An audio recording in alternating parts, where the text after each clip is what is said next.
welcome to Kashmakash Tuesday, number 34 on the Mana Leak. I'm John, as always, and it's time for some more Battle for Zendikar Kashmakash with Ula Mugs to spoiler on the front. We're going to open this pack, we're going to hope for some valuable cards, but much more importantly, we're going to discuss the cards and what we would take. Pack one, pick one in a draft of triple BFZ.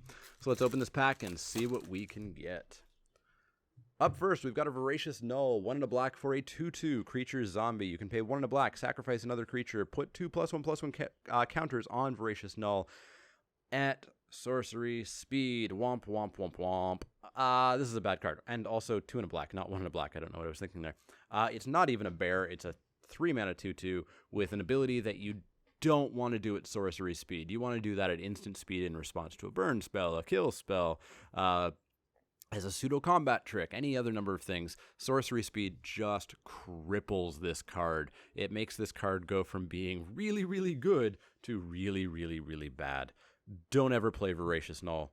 Play any of the other value bears that are in the format over this. Just bad card. Next up, we've got Reclaiming Vines, 2 green for a sorcery, destroy target artifact, enchantment, or land. 100% sideboard card. You do not ever first pick this card. You do not ever take this card. You do not ever main deck this card. You side this card in when you see a lot of awakening creatures, awakening spells, when you see an enchantment that must be removed. Retreat to a area, and they're really, really utilizing it well, etc. And you never side this in for any artifact ever. Just ever.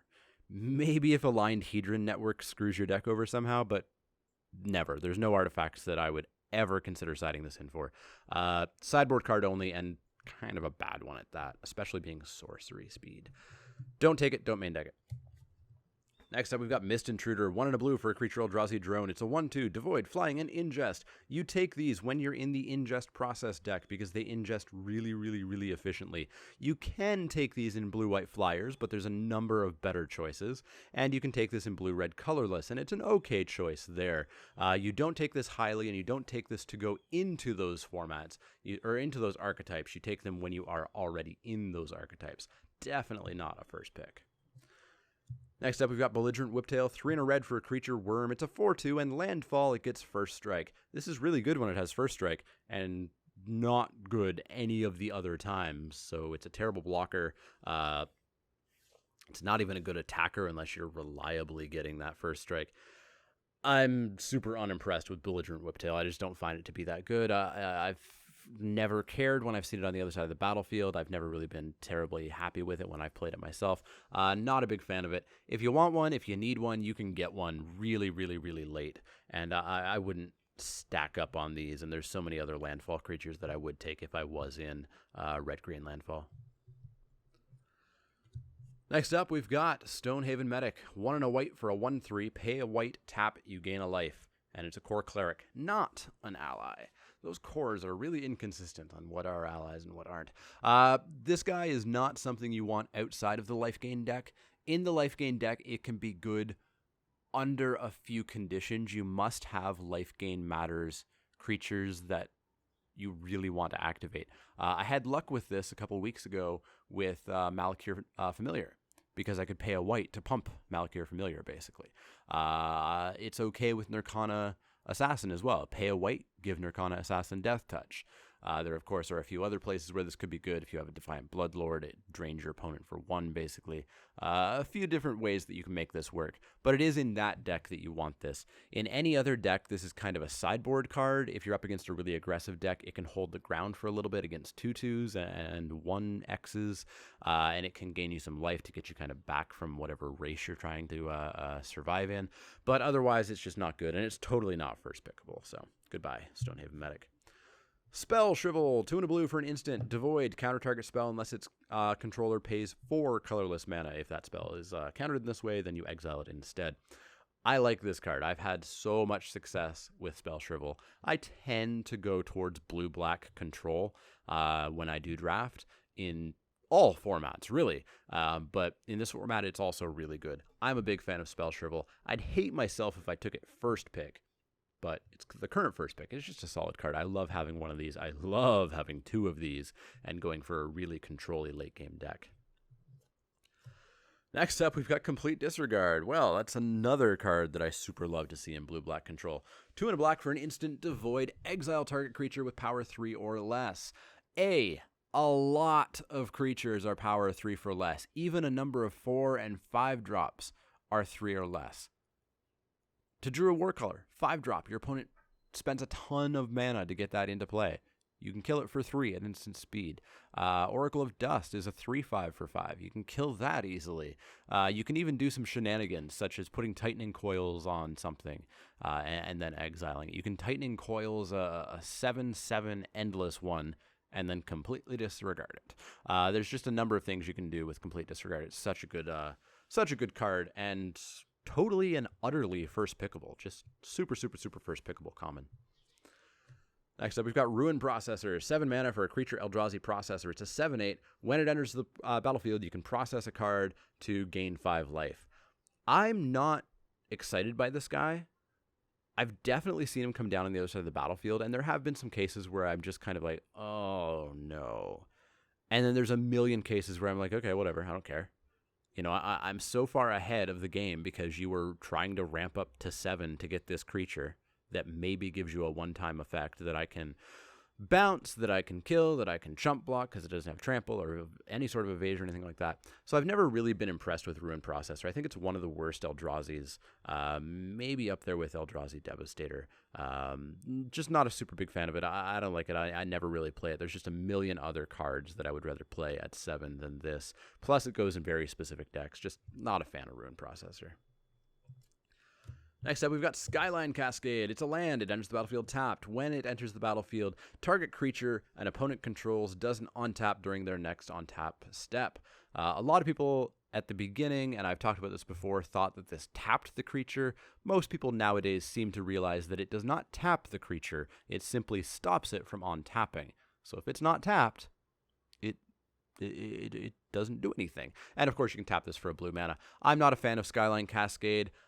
The only ones that I'm overly impressed with, and impressed is a strong word, is Fertile Thicket and Mortuary Mire, and to a lesser extent Looming Spires. But I still rarely want to play these cards. I don't like them. I don't like the fact that they enter tapped. I'll often play them on turn 1 because I just don't want to have to play this later in the game and lose some tempo.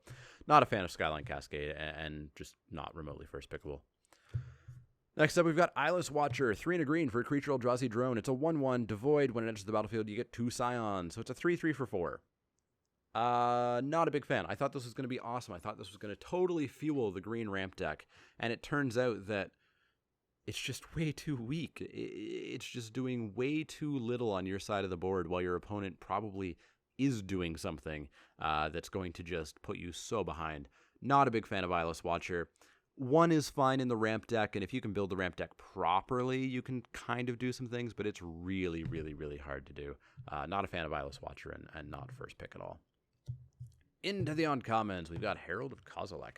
1 blue-red for a creature Eldrazi drone devoid. Colorless spells you cast cost 1 less to cast, and it's a 2/4. This card I love. It's rare that I'm happy picking a 2-color card first pick. This one I would take first pick. Blue-red colorless is a crazy deck. It's super good. One of the best decks in the format. This is one of the cards that makes that deck even better. It's not required, but it makes it so good because it makes most of your deck 1 mana cheaper. It's a 2/4. It blocks a ton of things. It's a 2/4 for 3, which is a little bit undercosted. It's colorless itself, so it untaps your Nettle Drones and pumps up your Sentinels of Kozilek. Just a solid card. Very happy with Herald of Kozilek. If you can get multiples, it's even better. I played a match a couple weeks ago at F&M where my opponent had managed to draft 3 Herald of Kozileks, making all of his colorless spells 3 cheaper to cast. It was disgusting. Very happy with this card. Totally first pickable. Next up, we've got Chasm Guide. Chasm Guide is a 3 and a red creature Goblin Scout ally, 3/2. It's got Rally, giving your entire team haste. Very good ally. Not quite the Menace ally or the First Strike ally or the Double Strike ally, but nowhere near as low as the Vigilance ally or the +1/+1 ally. Really solid card. I think I've taken this first pick, but it was a weak pack, and that's where I would take it first pick, is a really weak pack. If the other uncommon sucked and there was no complete disregard and the rare was bad, then I might take this.